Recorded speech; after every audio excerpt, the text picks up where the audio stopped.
Michelle, hey, congratulations on your new documentary, Prime Minister. Thank you so much, and thanks for having me. You know what? It's not a problem, and more of a congratulations is going to be showcased on HBO documentary. How do you feel about that? It's incredibly exciting. I think when you start out, well, I started out studying documentary when I was 22. And you always hope that one day you could make a film that moves people at scale, and to have a New Zealand story resonate across the world and be shown on HBO is huge. And I'm incredibly excited. So it launches tomorrow.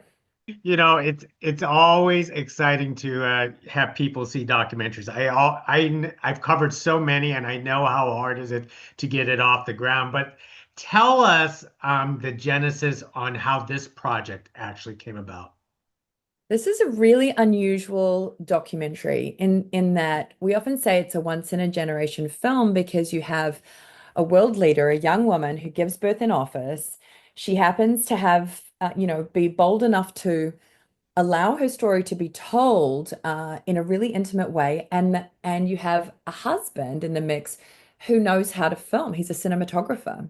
So what we have is this incredibly intimate portrait of a leader, a young woman who gives birth in office and then goes on to tackle some of the most challenging challenging circumstances of our time. Jacinda navigated through a horrendous massacre in New Zealand. Then we had a volcano eruption, and then we had COVID, and it just went on and on.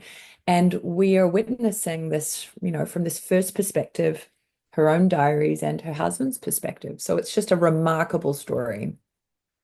I do find it remarkable. And when did you started the project? Because in the documentary itself, I understand how Clark Gayford started the project. He wanted to document her journey. But did you start the project before then or afterwards?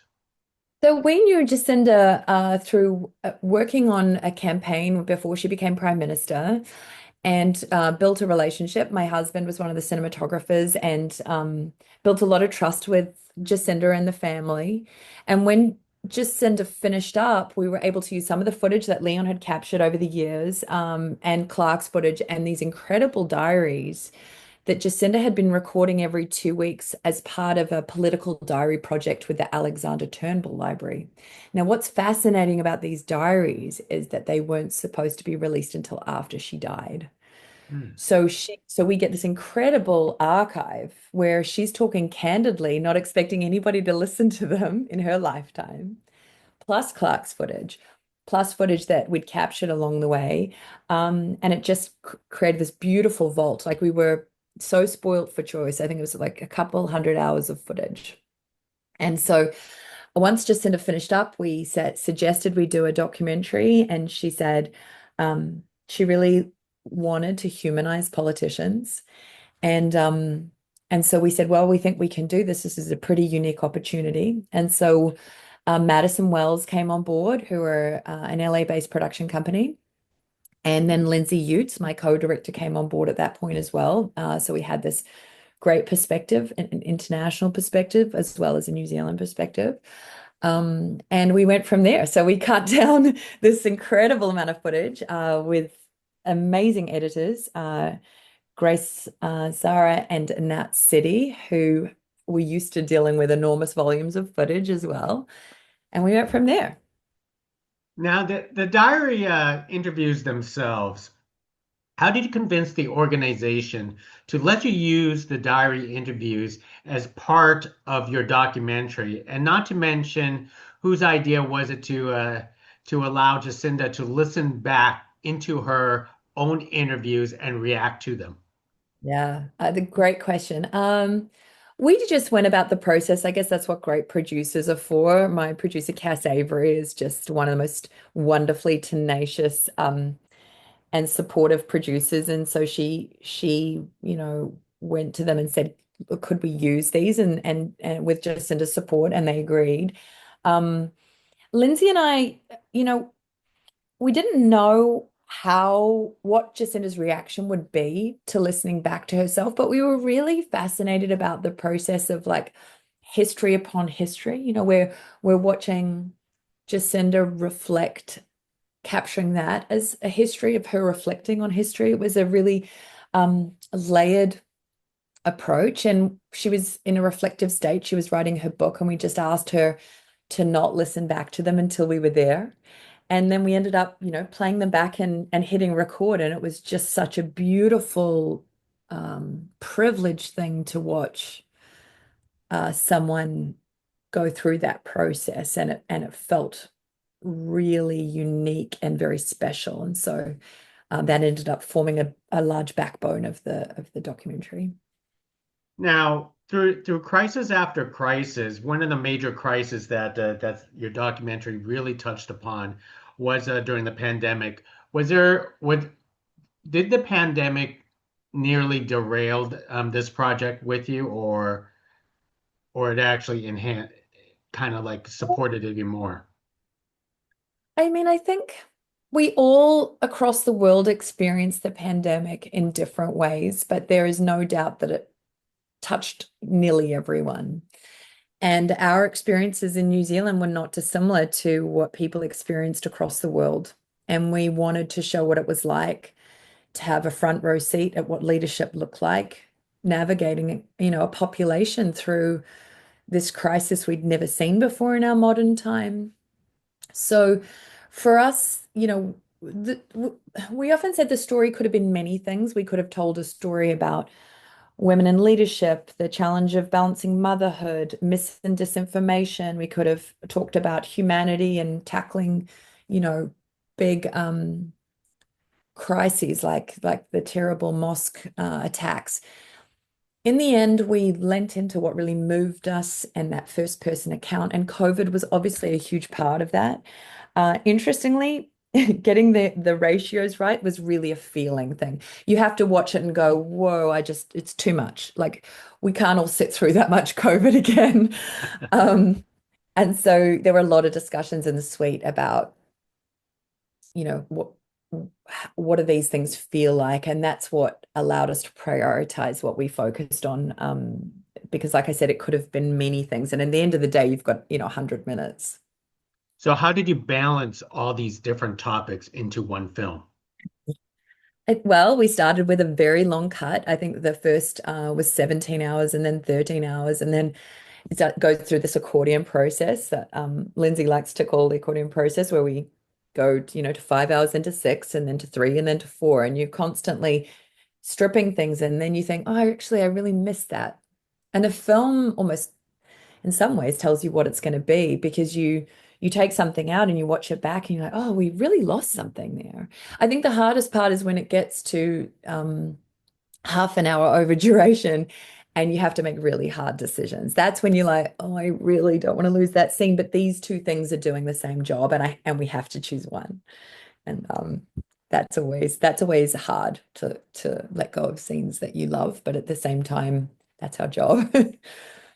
And going back to the, showing the humanistic side of your documentary, I love how you basically, balance the fact of her family with the politics, rather than just making a pure political type of documentary, or a pure family type of documentary. Tell us the narrative that you want to construct and try to portray with Jacinda, because of Mm. those two. It's a really good question. It was never a political film for us. Politics was really the platform to tell a story about leadership and humanity. And as soon as you get in deep into policies, you lose that. So for us, our primary goal was to humanize leadership and politicians. We wanted people to come away and reflect on what leaders have to go through, the cost, the sacrifice, the really human experiences of being a leader, so that people could, instead of, looking past each other when we don't agree, we can acknowledge each other as human first. So that was the primary lens. How much input did the subject Jacinda, or even Clark, have on this documentary, or did they give you a complete free rein with this? Yeah, it was important they gave us complete free reign. That was a really a prerequisite of being able to tell the story, is that we had the access and the ability to tell the story. So once the footage was handed over, we went about making the film. Clark was helpful in asking him, when we were looking for something particularly, he knew the footage that he shot pretty well. So sometimes it would be great to go, hey, do you remember where we saw this or something like that? But we had to be able to tell an independent story. And the first time Jacinda saw it, we actually took it to New York City and we played her the cut that we'd already submitted to Sundance. And that was really nerve-wracking. Um, because obviously we chose a whole lot of content that really showed a very human side of her, and that could be sitting in bed with paperwork with no makeup, with an unflattering angle. And um, she absolutely was like, that's your job, is to tell a story that reflects what really happened. And she wanted the human story as much as we did. And so yeah, it was a remarkable process. I think she's incredibly brave and bold to do that. And I'm forever grateful for her letting us do our job. And throughout this entire production process, since you worked so long on this, what was the most surprising thing that you learned about Jacinda? I think it would have to be the imposter syndrome uh, part that she talks to a lot. One of the scenes in the film, you see her, she's sort of been catapulted into leadership of the opposition party 7 weeks before an election. And we cut to this press conference, and she's so resolute and she looks, so confident. And we're hearing her inner voice, her monologue, really, inner monologue about how she's having to go down there and try to convince them that she's good enough for the job, and she's having these doubts. And we're seeing this, what we see of politicians, this really strong exterior, and we can see underneath that she feels just like many of us would going into a situation like that, which is, you know, a little unsure, reluctant, nervous. And I think that moment for me helps lift the lid on, you know, what these people who seem um so strong are actually just like us. And I think that really hit me. And that reminded me of something that came out of your documentary. She referenced the Endeavor quite a bit through this documentary, and as as a someone like myself who have covered other documentaries on Endeavor, so I actually know the story behind it. Wow. But tell us about incorporating that as a theme that's the basis of her moving forward. Yeah, what that represented, the story of Ernest Shackleton, was a really important one to include, because even though this is primarily a verite film, we're with her along her journey. Very few retrospective moments in terms of interview or anything like that, and we didn't interview other people either. But we broke that format to tell the story of Ernest Shackleton because Ernest Shackleton was such an influence in her life and really formed a significant part of the values that she took forward and how she faced and navigated COVID, particularly. So uh, I think understanding Shackleton's story and the influence it had on her helped us understand the decisions she made. And so I think the editors weaved it in, really expertly weaved that in. And it's a surprise in the film because you don't expect a film like that to go back in time. Very true. So what's up next with you, Michelle? People ask that all the time. There's a lot of stories I'd like to tell, but for me, the best documentaries come with extraordinary access to a story. And so, I'll sit and observe and wait until something feels like I just have to tell it.